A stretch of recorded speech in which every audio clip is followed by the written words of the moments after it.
안녕하세요. 트렉스입니다. 안녕하세요. 휘엘입니다.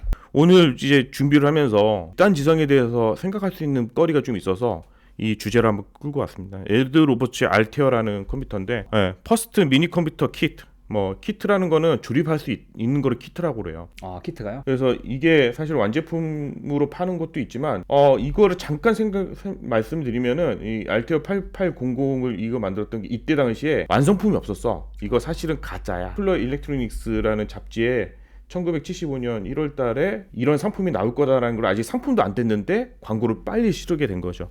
그 이유가 있어. 좀 뒤에 나올 겁니다. 그 내용 자체에 있어서.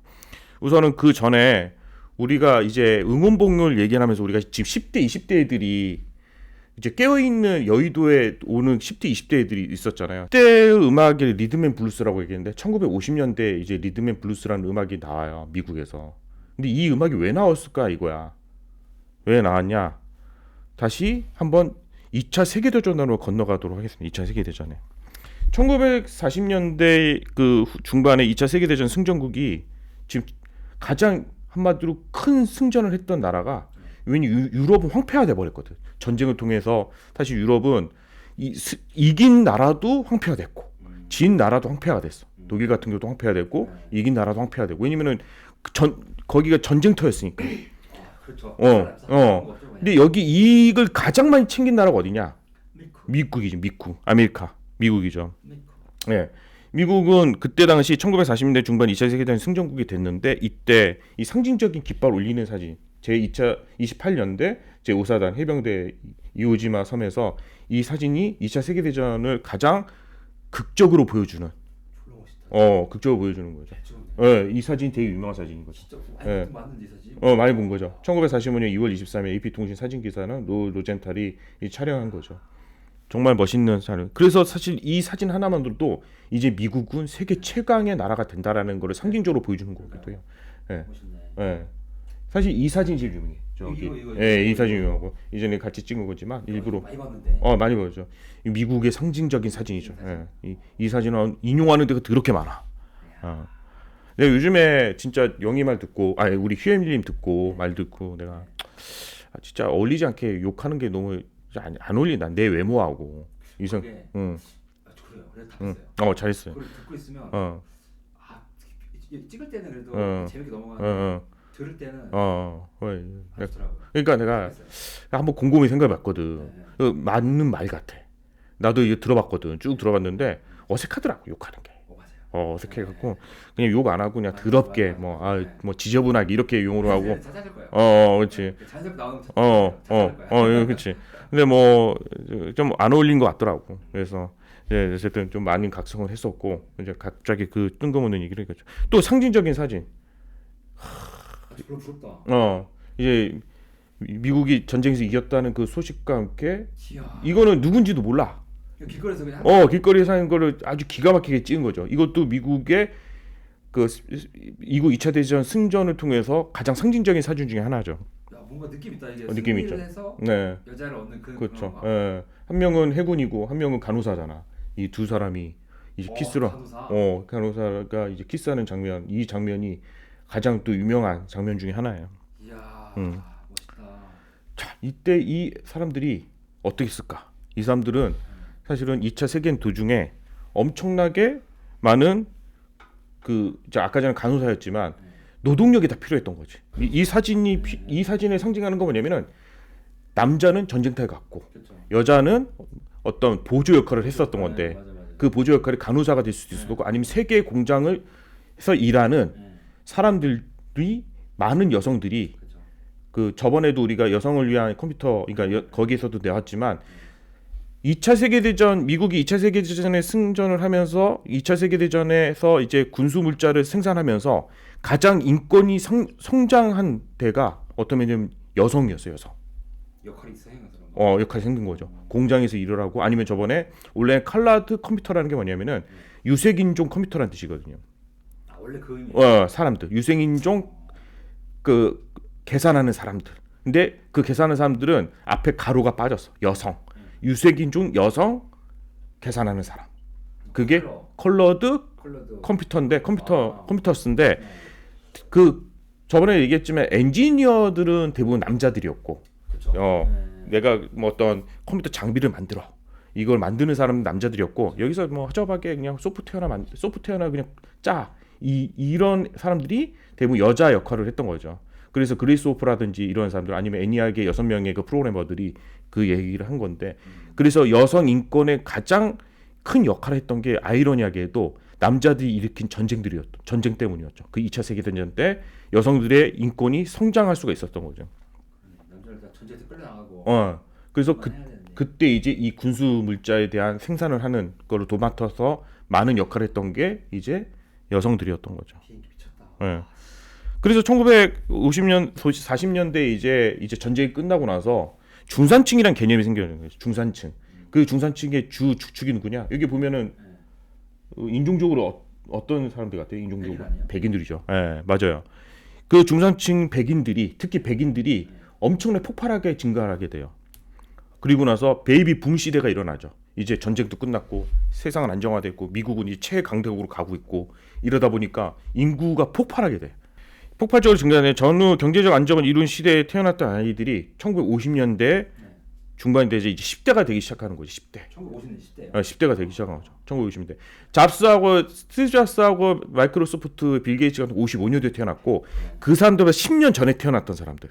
이 시대의 사람들이 이제 얘네들이 이제 1945년도에 이제 전쟁이 끝나고 나서 결혼도 하고 막 그래서 1950년대 중반 정도 가면 얘네들이 10대가 되기 시작하죠. 그래서 그때 가장 상징적인 영화가 한 편 나와요. 블랙버드 정글이라고.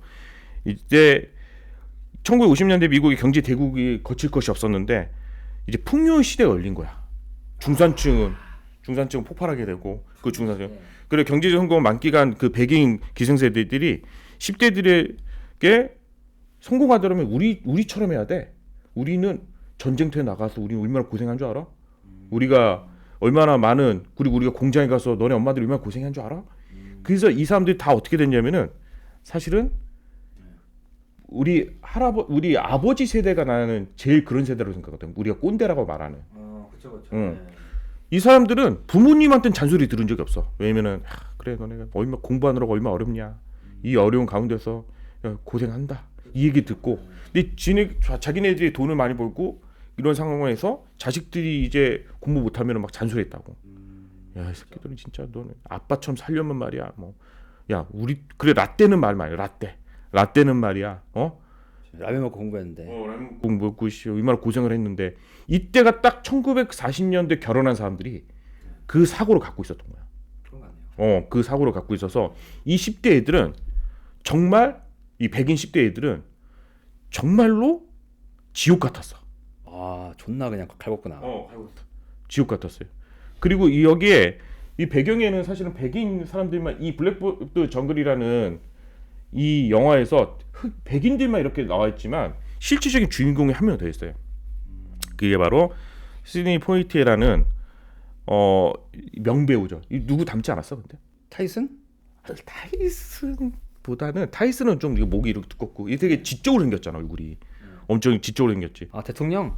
오바마도 좀 닮긴 했는데 덴젤 워싱턴을 알아? 덴젤 워싱턴? 모르는 사람이에요. 덴젤. 욕 나온다 진짜. 야, 요거 넣어야겠다 야. 내 데이터에 없는데. 야, 덴젤 워싱턴 모르면 나는 할 말이 없어 진짜. 세계 최고의 흑인 배우 중에 한 명이 덴젤 워싱턴이거든. 지적인 외모로. 이따가 내가 보여줄게요. 시드니 포이티에가 사실은 그 전까지 흑인은 이 표정 봐봐. 원래 루이 암스트롱이나 이런 사람들이 그 백인들한테 잘 보이기 위해서 억지로 웃었거든. 그렇다면서요. 억지로 웃고 막 이랬는데 진지하잖아. 시드니 포이티의 이 블랙보드 정글에서 나온 시드니 포이티 같은 경우는 죽은 지 얼마 안 됐어. 2년 전에 딱.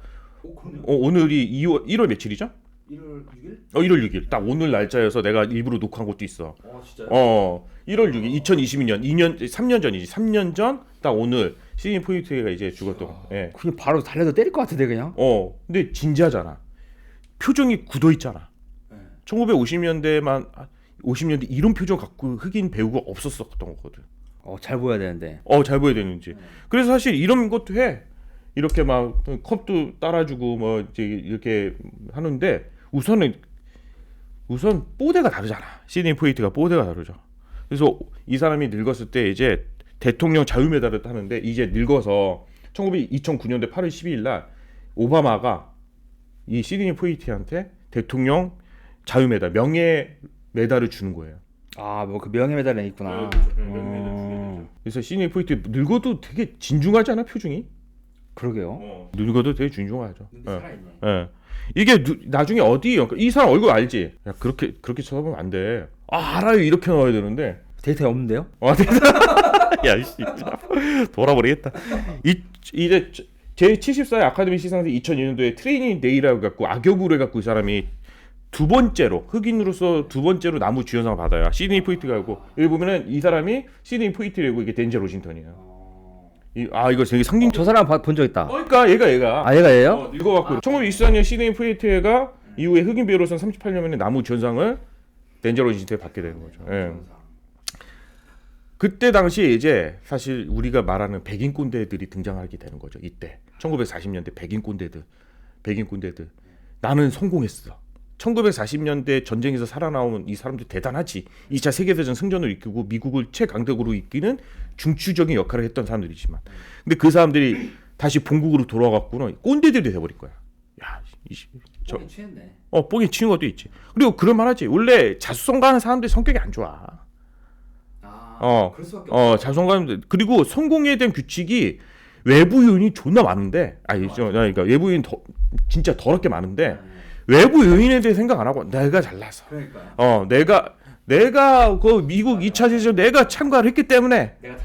내가 공장에서 일했기 때문에. 내가 했기 때문에 이 나라가 이렇게 강대국 된 거고. 맞아요. 이렇게 된 거야. 이 백인 꼰대들 다 돼버린 거죠. 한국과 똑같네. 똑같이. 그리고 이 꼰대들은 10대들한테 강요를 한 거야. 우리처럼 살아야지. 야, 우리가 전쟁에서 그 총알을 솔직히 진짜 잘 싸운 사람 내가 볼 땐 죽었을 수도 있어. 총 맞고 다 죽었는데 제일 꼴보기 싫은 인간들이 뭔지 알아? 약삭 빠르게 살아갖고 자기가 다 했다고 하는 인간들. 그러니까요. 진짜 꼴보기 싫다. 지금 나는 태극기 그 인간들이 뭐 6.25 때 내가 참전했고 개소리야. 개소리야. 그래서 그때 당시에 이 젊은 꼰대들이 10대들을 강요하기 시작한 거예요. 너네 우리처럼 살아야 돼. 우리처럼 살아야지 우리가 잘 사는 거야. 얼마나 자세 많이 했겠어. 엄청 잔소리한 거지. 전쟁 이겨고 네가 편하게 사는 건데. 우리가 이 교회 이런 집을 우리가 이 집을 짓고 살 수 있는 줄 알아? 야, TV를 너네가 볼 수 있을 줄 알아? 1950년대 미국은 이제 TV가 보급이 엄청나게 되거든요. 그 중산층에 거의 한 대씩 다 보급이 됐어요. 그러니까 이게 분기점인데 이제 18세기에서 영국이 최강대국이 된 배경 중에 하나가 그때 당시에는 각 가정마다 뭐가 있었냐면은 성경책이 있었어. 성경책 집 한 채 가격이었거든. 와, 왜요? 복사가 안 돼서 그런가? 그때 당시에 인쇄술이 나온 지 얼마 안 됐었고 인쇄술이 이제 보급되기 시작하는데 구텐베르그의 인쇄술이 보급되면서 성경책 자체가 엄청 했었는데 물론 그 정치적인 이유 때문에도 그러는데 헨리 8세가 자기의 결혼을 합법화시키기 위해서 사실은 성공회라는 자기 독자적인 교회를 만들거든. 그리고 그래서 카톨릭에서 독립을 하게 돼요. 독립을 하고 나서 어떤 걸 했냐면은 야, 너네들 그래서 일종의 영국만이 좀 그 종교 혁명이 위에서부터 혁명이 일어나. 다른 데서는 루터나 칼빈 같은 경우는 그 이 바닥에서부터 그 종교 개혁이 일어났다면은 영국은 국왕이 지 바람 피다가 지 여자 막 솔직히 좀 어떻게 또 한 명이라도 더 앤이라고 해서 이제 걔 여자애 이제 좀 어떻게 좀 해보려다가 걔랑 이제 두 번째 결혼해서 원래는 카톨릭에서는 왕은 이혼을 할 수가 없거든. 그렇죠. 이혼할 수 없는데 이제 첫째 부인하고 이혼하고 이 여자를 결혼하려고 이제 카톨릭에서 반대해서 이제 아예 그럼 내가 왕이자 나는 교주가 되겠다. 그래서 헨리 8세가 그걸 선언을 딱 해버린 거야. 땅땅땅. 그러고 나서 똑똑하지. 그래서 이 사람이 그 한마디로 그 자기의 그 한마디로 입지를 다지기 위해서 어떻게 하냐면은 각 가정마다 성경을 다 뿌려버렸어. 거기에 써 있어요? 그런 내용이? 아니 성경 자체가 문맹률이 그러니까 이게 세종대왕하고 비슷해. 세종대왕 때 국가 권력을 가장 핵심적으로 끌어올려면은 국민들을 자기 편으로 만들어야 되거든. 그래서 그래서 우리가 업문이라고 하잖아. 이제 일반적으로 우리가 말하는 그 중국과 다르다는 뜻은 뭐냐면은 이 한자나 이런 거 같은 경우는 고위직들밖에 그러겠죠. 쓸 수가 없었어요. 그리고 라틴어를 안다는 건 쉽지가 않거든. 문맹률이 엄청 낮았었어. 그 당시에 라틴어 성경은 다 라틴어로 돼 있거나 이제 유대어는 좀 다른 얘기지만 라틴어로 돼 있었기 때문에 라틴어로 성경을 본다는 거는 일반인들은 감히 손댈 수가 없는 거였죠. 그래서 그때 이제 헨리 8세가 이제 영어로 성경을 내게 돼요. 킹 제임스 버전이라는 영어로 성경을 내게 돼요. 그래서 그 성경을 그냥 각 가정마다 한 개씩 다 줘. 근데 자기가 쓰는 말이기 때문에 읽기가 되게 편했던 거야. 라틴어가 아니니까. 그래서 대부분 사람들이 이 성경에 대한 지식이 일어나서 그때 이후에 대문호가 등장을 하죠. 그게 바로 섹스피어야. 섹스피어가 그 기반으로 해서 섹스피어가 해서 영국이 기존의 다른 유럽에 비해서 문맹률이 굉장히 낮아지게 되는 그 이유 중에 하나죠. 성경이 큰 역할을 했네. 성경이 큰 역할을 했죠. 그래서 그때 당시에 이제 사람들마다 아침 인사한 게 뭐냐면은 전엔 어저께 내가 성경 구절 뭐 봤는데 이런 내용이 있더라. 그 토론이 일어나고 그 지성이 막 생기기 시작하는 거죠. 물론 정확한 내용이 좀 틀릴 수 있는데 그 큰 가닥은 맞을 거야. 맞을 것 같은데요. 네. 그래서 당시에 영국이 어떻게 됐냐? 세계에서 가장 위대한 국가, 어떻게 그때 당시에 지배적인 국가가 될 수 있었던 거는 뭐냐면은 성경의 보급도 난 큰 역할을 했다고 보는 거죠. 그렇겠네요. 예. 근데 그 미국은 뭘로 됐냐? 첫 번째 라디오였고 그다음에 텔레비전이었어. 맞아, 라디오. 라디오 텔레비전이었죠. 라디오 텔레비전이 이 사람들이 각성을 하게 된 거죠. 그게 일종의 미디어 역할로서 이제 하게 된 거죠. 그래서 사람들이 깨달을 수 있다는 거는 어떤 헨리 8세 때는 글로 통해서 사람들이 깨닫게 됐냐면은 1950년대 이후에는 이제 테크놀로지가 발전을 해서 일방적이긴 하지만 TV나 라디오 같은 일방적인 메시지 전달 방식이지만 그때 많은 경우 중산층들이 그거를 다 향유할 수가 있었던 거죠. 향유할 수가 있었던 거죠. 1929년 10월 24일 날 검은 목요일이 뭐냐면은 이게 뭔지 알아요? 1929년. 아니요. 이 대공황이야, 대공황. 대공황이요? 대공황이 1929년 10월 24일 날 대공황이 일어나요. 검은 목요일이라고 해요. 그래서 왜냐면 1940년대에 결혼한 이때 이 사람들은 뭘 겪었냐면은 첫 번째 2차 세계대전을 겪고 그 전에 진짜 굶어 죽을 뻔했던 대공황을 겪게 돼요. 2차 세계 몇 년 전이지. 1929년대 대공황을 한번 겪고 어렸을 때 겪고 전쟁을 통해서 한 번 더 겪고 나니까 이 사람들은 죽는 가운데서 살아났던 사람들이야. 멘탈 강하겠네. 멘탈이 강하지. 그래서 대공황과 두 번의 세계대전 몸소 겪은 백인 기성세대가 이제 굉장히 굶기고 힘들었지만 노력한 것이 보상이 오는 거를 깨닫는 거죠. 내가 노력하면은 그만큼 보상이 오겠다. 왜? 그때 당시 많이 죽었거든. 살아남기만 하면은 보상이 따랐어. 그렇죠. 살아남기만 하면. 맞아. 그래서 얘네들이 다 꼰대가 된 거야. 10대 때 힘들게 살았던 이 얘네들 기생세대들이 이 자기 애들한테 10대 애들은 너네들은 형편없는 애들이야. 야, 우리는 어떻게 살았는 줄 알아? 야, 내가 어렸을 때는 대공황을 지냈고 1차 세계대전, 2차 세계대전 겪어서 내가 여기까지 온 거야. 이렇게 지냈게 된 거죠. 매일 따뜻한 밥 먹고 자면 니네가 뭘 하냐? 보릿고개를 알아? 그러니까 이게 근데 20대 애들, 10대 애들만 지금 1950년대 10대 애들은요 그 나름대로의 또 지옥이었어. 그 왜 그러냐면 이거는 내가 예시로 갖고 온 건데 상대적 박탈감. 왜 그러냐면은 베이비 붐 시대잖아. 애기들이 애기들이 엄청나게 태어났다고. 애기들이 엄청나게 태어났는데 태어난 10대들이 만약에 내가 대학교 가려면은 커트라인이 95점이야. 100점 만점에 95점이야. 커트라인. 왜냐면 너무 인간들이 많으니까. 근데 90점만 넘어도 사실 되게 잘한 거잖아. 그럼요. 근데 애기들이 너무 많이 태어나니까 90점만 맞아도 낙오자가 되는 거야. 미쳤다. 이거 경쟁 시대에 도래를 한 거야. 1950년대 10대 애들은 우리나라의 이제 베이비 시대가 이제 1970년대거든요. 그때 이제 90년대 대학교 가는 건 지옥문에 들어가는 것처럼 마찬가지로. 진짜 어렵죠. 진짜 어렵지. 진짜. 학력고사라고 해갖고. 서울대 가서 대단한 거. 대단한 거지. 뭐 유시민이나 이런 사람들 대단한 거죠. 대단한 거죠. 60년대 70년대 이 사람들은 베이비 붐 시대에 전쟁 이후에 태어난 베이비 붐 시대에 태어난 이 사람들은 정말 똑똑한 사람들인데 근데 개병신들도 많아. 존나 많던데. 정말 많아. 정말 많지. 그래서 이 얘네들이 아무리 노력해도 안 되는 거야. 갈 수가 없는 거야. 그래서 지금 이거는 우리나라 현재를 얘기하는 건데 상대적 박탈감 느끼는 대상이 뭐냐? 지인의 재력가 부모님. 그러니까 맞아. 야 어차피 야 금수저로 태어나면 그게 장대가 아니야?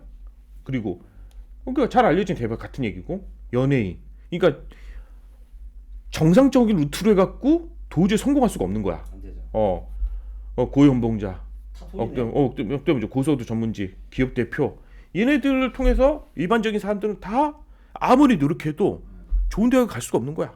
출발점이 다르잖아. 출발점이 다른 거지. 내가 90점 받아도 이건 잘한 건데 95점이 돼야지만 대학교 갈 수가 있는 거야. 그러니까요. 그러니까 배고픔과 괴로움보다 더 힘든 건 뭐냐면 상대적 바탕감이고 이 상대적인 빈곤함 때문에 얘네들이 미쳐버리는 거죠. 상대적 빈. 그때 그래서 대부분 애들은 20% 정도만 정말 인정받고 나머지 80%는 한마디로 무시당하는 이야. 낙오 인생, 낙오자들이 된 거죠. 이야. 그렇지만 이 10대들이 문제는 뭐냐? 아빠는 돈이 많아. 근데 독립할 수는 없는 거야. 아빠는 돈이 많지만 내가 독립하는 순간 굶어 죽게 돼. 그래서 부모님한테 독립할 수 없기 때문에 얘네들이 빠져 들어가는 게 또 있었죠. 근데 독립을 할 수 없지만 엿은 먹이고 싶은 거야. 10대 이 백인들이 엿 먹이고 싶은 거야. 이 꼰대들이 정말 짜증나고 그러니까 이 인간들이 꼴보기 싫은 거야. 지네들이 솔직히 10대가 보더라도 얘네들이 능력이 많아서 돈을 번 게 아니었거든. 사회 구조적으로 전쟁이 있었었고 그 전쟁에서 살아남아 그러니까 죽은 자를 통해서 살아남은 거잖아. 그러니까 오죽하면 전우의 시체를 넘고 넘어 정말 그 전우의 시체를 넘고 넘어 살아남았던 사람들이잖아. 그래서 이 사람들이 이 10대 애들이 어디에 빠지냐면은 주류 문화를 빠지는 게 아니라 아까 말했던 흑인 문화에 빠지게 된 거죠. 백인 애들이. 그래서 리차드 정말 이게 저질 애거든 사실은. 양아치야. 그래요? 피아노를 발로 치고 있잖아. 이 피아노를 발로 치고 있잖아. 이거는 양복은 입긴 했어. 이때 당시에 그래도 양복을 안 입은 TV에서 사진 찍히지 못하니까 양복을 입긴 좀 얘는 솔직히 뭐 사촌하고 그 미성년 사촌하고 막 결혼해버리고 막 이런 좀 추잡스러운 얘기는 했어 리차드가. 나중에 뭐 목사가 강아지. 그치. 그리고 이게 바로 뭐냐 그 나중에 이제 이 태동하게 된 리듬 앤 블루스인데 그래서 얘네들이 그 백인들이 듣는 음악은 프랭크 시나트라 같은 약간 그 스탠다드 팝 같은 거를 이제 원래는 주류 음악에서 듣는 거였는데 이건 완전 비주류 음악이었거든. 흑인 음악은 완전 비주류 음악이야. 저질. 맨날 성적인 얘기만 하고 그리고 뭐 내가 유부녀 따먹었네 뭐 이런 얘기만 잔뜩 하는 저질 문화의 산본이었거든. 리듬 앤 블루스가. 뭐 리듬 앤 블루스란 말은 어떤 말이냐면은 여기 한번 읽어볼게요. 리듬 앤 블루스는 팝음악 차트 잡지 빌보드가 만들어낸 용어라는 거야. 새로 등장한 흑인 음악을 마땅히 표현할 방법이 없어. 왜냐면 이게 근본이 없거든. 이 음악이 근본이 하나 없다 보니까 악기 편성을 보니까 재즈이고 빠른 곡이어서 그러니까 빠른 곡이니까 리듬을 붙여놓은 거야. 가져오고 보컬은 블루스 보컬이어서 리듬 앤 블루스로 명명했다는 거야. 대단한 음악이 아니야. 그러니까 코드는 블루스고 노래를 하다 보니까 멜로디는 블루스 같아. 근데 빠른 곡이니까 리듬을 붙여줬자. 그래서 빌보드지에서 이 장르는 리듬 앤 블루스라고 명명한 거야. 우리는 지금 리듬 앤 블루스면 R&B에 갖고 어마어마한 대단한 음악이라고 생각하는데 아니야. 그냥 빌보드 잡지에서 뭐 어떻게 이걸 붙이지? 뭐라 붙일까? 이러다 보니까 그냥 그냥 리듬 앤 블루스라고 하자. 블루스 코드 위에 빠른 리듬이 있으니까 리듬 앤 블루스라고 하자. 그 얘기를 한 거죠. 그래서 전복과 반전의 순간에 이거 강원 이제 내가 좋아하는 그 사람이 이제 이거를 얘기를 했던 거죠. 그 백인 10대들이 가사가 음탕해. 얘네들은 블루스 리듬 앤 블루스 음악들은 원래 그래요? 원래 지저분해. 막 오늘 밤도 그게 전통 여기서부터 그런 거야. 지금 흑인 음악들 뭐 엉덩이를 흔들어봐 뭐 오늘 밤 너는 뭐 내가 이런 거 있어. 가사 중에 나는 뒷문으로밖에 지나다닐 수 없었지. 왜냐면 그 여자는 남편이 있었거든. 뭐 이런 내용이야. 이야. 성경에 남의 여자를 탐하지 말라는. 그래서 이런 음악에 백인들이 빠져들게 된 거야. 백인 10대 애들이. 네. 그 백인 아빠 엄마들이 엄청 싫어했겠잖아. 그쵸. 나쁜 거 유흥 배운다고. 그러니까 이게 일종의 서브컬처야. 이거는 굉장히 질 낮은 거였거든.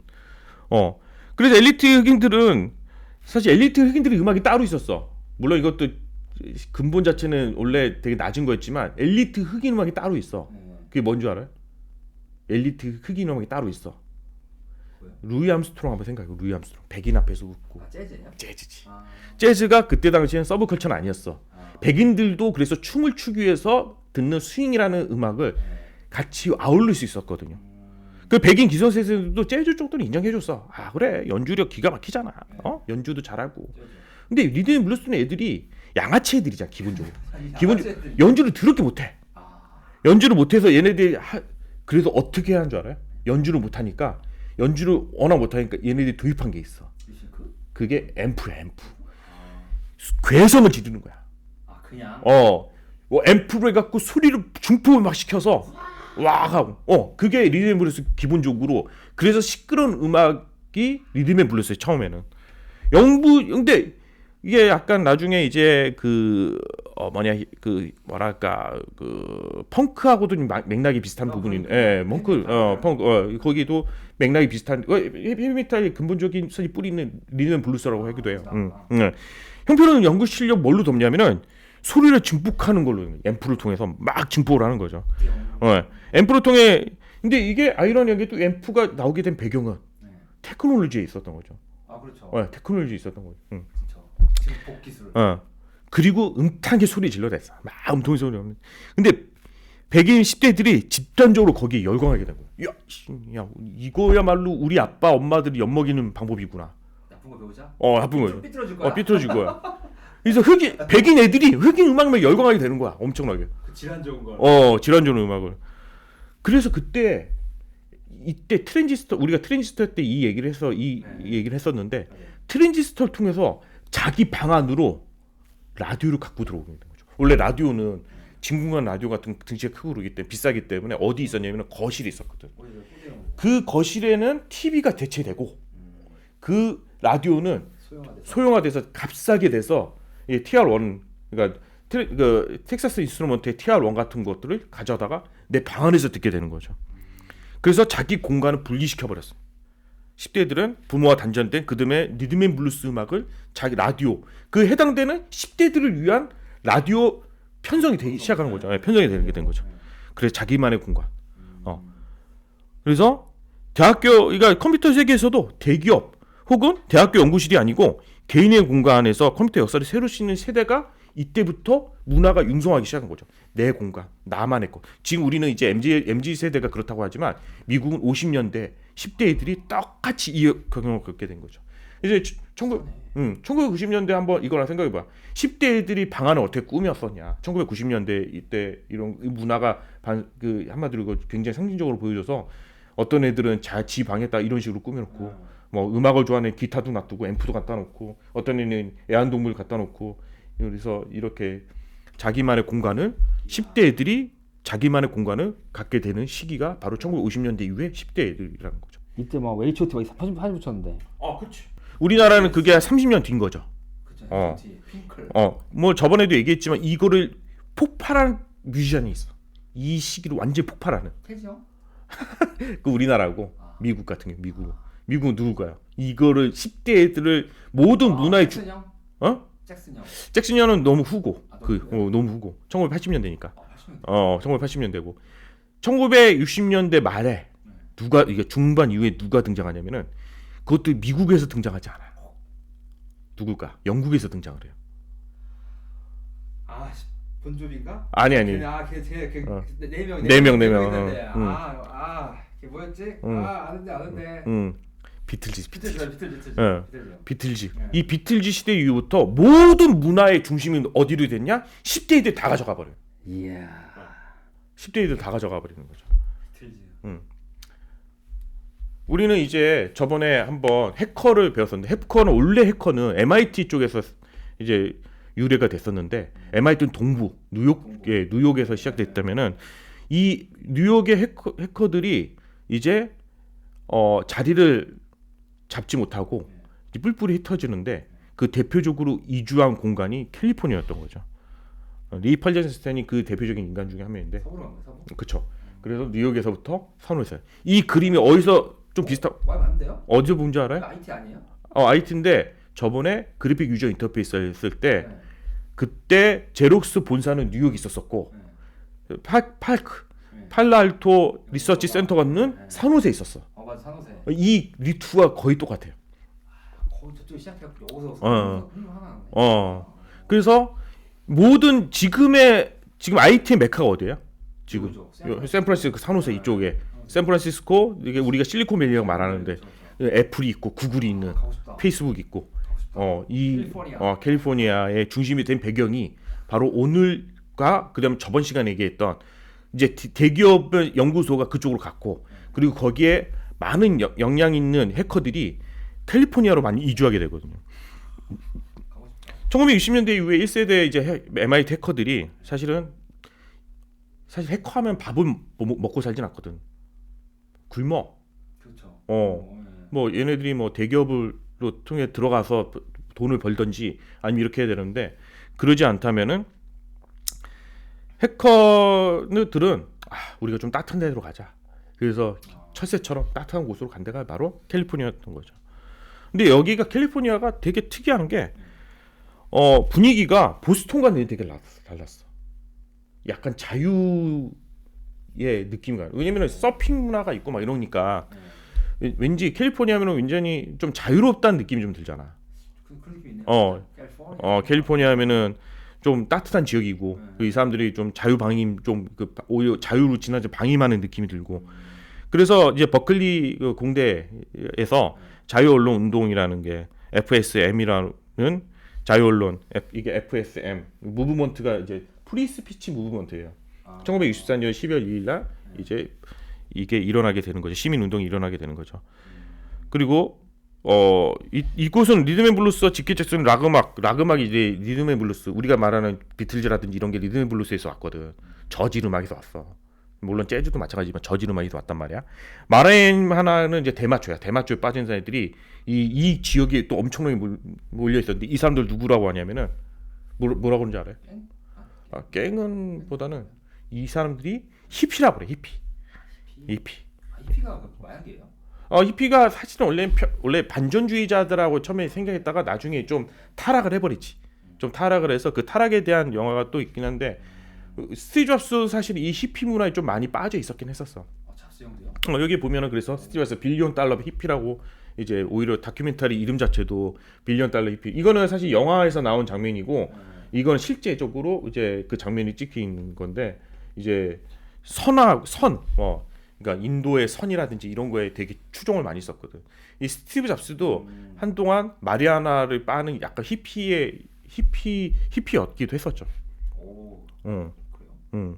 그래서 이거 비판하는 영화가 또 있어. 언스 어퍼 타임이나 헐리우드라는 이게 쿠엔틴 타란티노 영화인데 이 영화 자체는 사실은 히피를 좀 비판하는 영화였죠. 그때 당시 근데 이제 헐리우드에서 이제 1960년대 70년대 이제 히피 문화에 대한 그것이 그냥 환상이다. 그 얘기를 한 사실 이 중요한 사건인데 이제 여기에서는 얘기할 필요는 없는 것 같고. 그렇죠. 얘가 이제 이 남자를 꼬시려고 이렇게 하는 거. 히피 애들이 근데 예쁘긴 하네 진짜. 이게 히피 집단이 히피 집. 그러니까 죽을 수도 있어.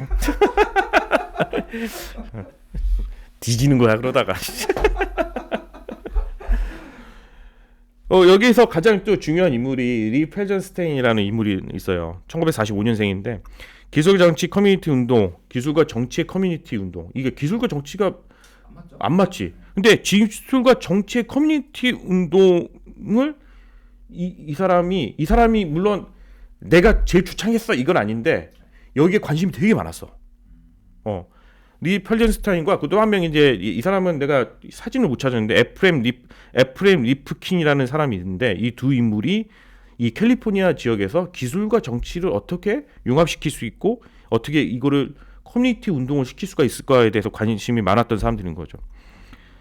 근데 얘네들은 집안 분위기 좀 비슷했어. 약간 반사회적인, 아버지가 다 공산주의자였긴 했거든. 반사회주의적인 했죠.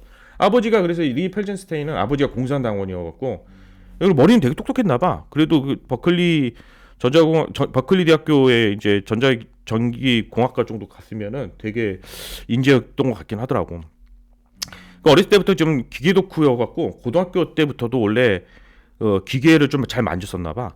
그래서 캘리포니아 대학교, 버클리 캘리포니아 대학교, 유니버시티 오브 캘리포니아 버클리 되게 유명한 대학교예요. 이게 저기 스탠퍼드요? 예. 스탠퍼드는 돈 많은 애들이 가는 데고 버클리는 좀 못 사는 애들이 가는 데라고 얘기를 하더라고. 어느 뭐 박사가 그 얘기를 하더라고. 버클리 대학교 나온 박사가 자기는 돈이 없어서 버클리 대학교 갔다고. 씨가 돈 많으면 야 돈 없으면 미국 가냐? 아버지가 공산당원이었던 거를 사실은 리 펠젠스타인 처음에 몰랐었어. 처음에 몰라갖고 버클리 대학교 잘 다니다가 그래서 이 사람이 몰랐으니까 여길 갔겠지. 에드워드 공군기전에서 인턴을 이렇게 지원하게 되는데, 네 아버지가 공산당원이란 거를 얘네가 알려준 거야. 야 너네 아버지 내가 조사해봤더니 씨 공산당원이었네. 야 꺼져 그러는 거야. 꺼져. 탈락이구나. 얘가 그러면 마음의 상처 엄청 입었겠지. 야 씨, 아버지가 공산당 여기에서 공산당이 얘가 미국을 쳤어요?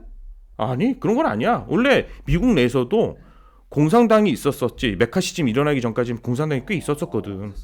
있었지. 아버지가 이제 공산당원이란 걸 그때 당시 이제 메카시즘이 광풍이 한번 일어나기 때문에 그때 이제 공산당원을 미국에서 굉장히 많이 쫓아내기도 했었죠.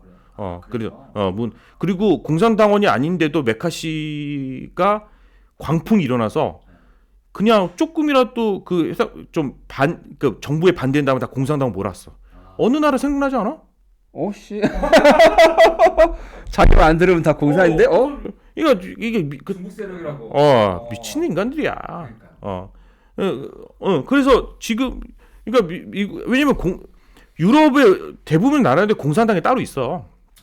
소수 당이긴 하지만 그게 진정한 민주주의 국가지. 있어야죠. 그거는. 이 미국도 사실 민주주의 국가가 아니야.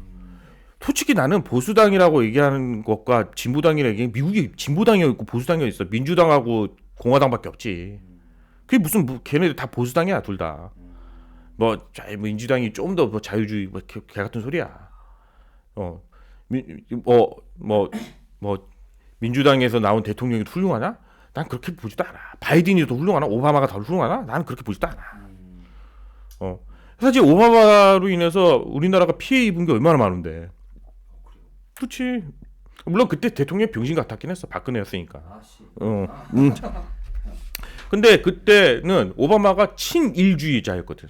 친일이에요. 친일이었지. 민주당은 대부분 친일이야. 친일이에요. 친일이야. 그러니까 우리가 지금 뭐 트럼프 돼서 트럼프가 뭐 솔직히 미친놈이긴 해. 제정신이긴 하지만 머리는 되게 똑똑한 사람이야.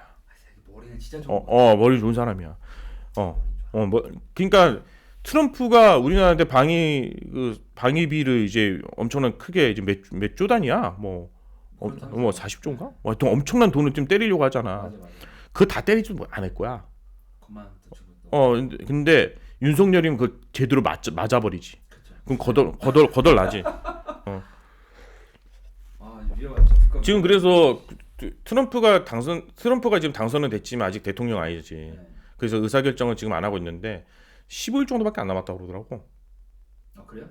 취임식 했나? 취임식 아직 안 했지.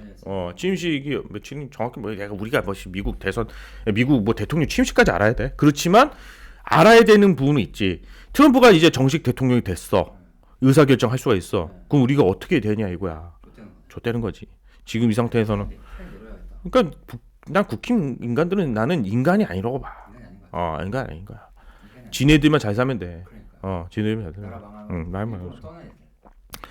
그래서 알게 되는 후에 리 펠젠스타인이 쫓겨나 버려.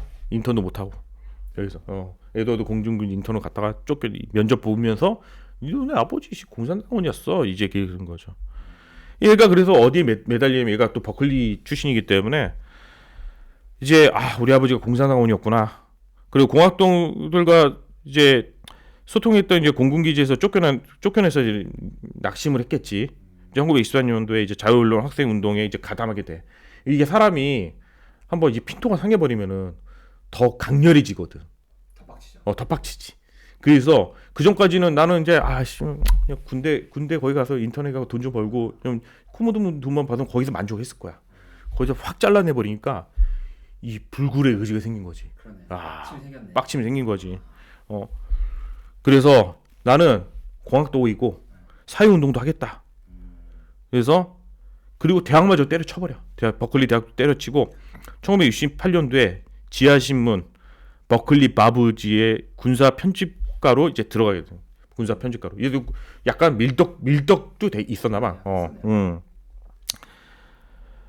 FSM 여기 보면은 여기 맨 끝에 보면은 저 끝에 맨 왼쪽에 있는 이 인물이 비공식적인 리더인 마리오 사비오라는 사람이래. 당시 21살밖에 안 돼. 되게 늙고. 그러니까 옛날 사실 보면은 21살도 더럽게 늙어 보여.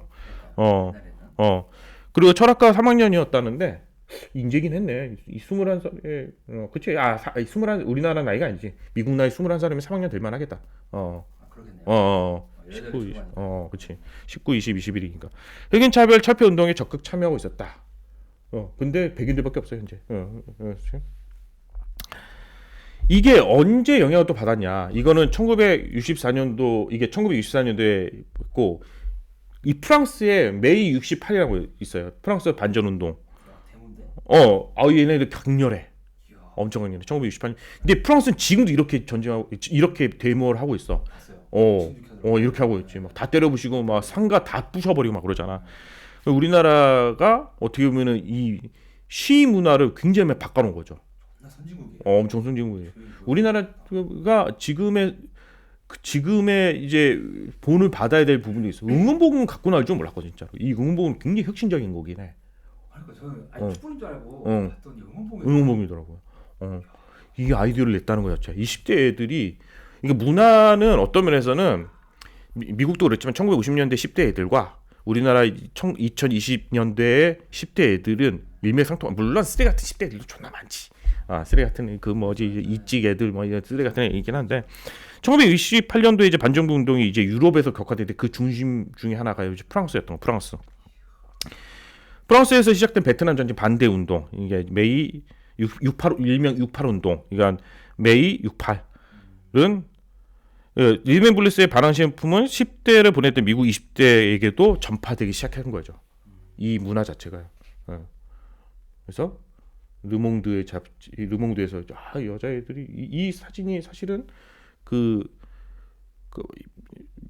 시민혁명, 그러니까 프랑스 혁명 때 그 깃발 들고 서 있는 그 사진하고 상징적으로 같아서 그것도 같이 넣어주고 그랬네. 그 되게 유명한 그림 있거든.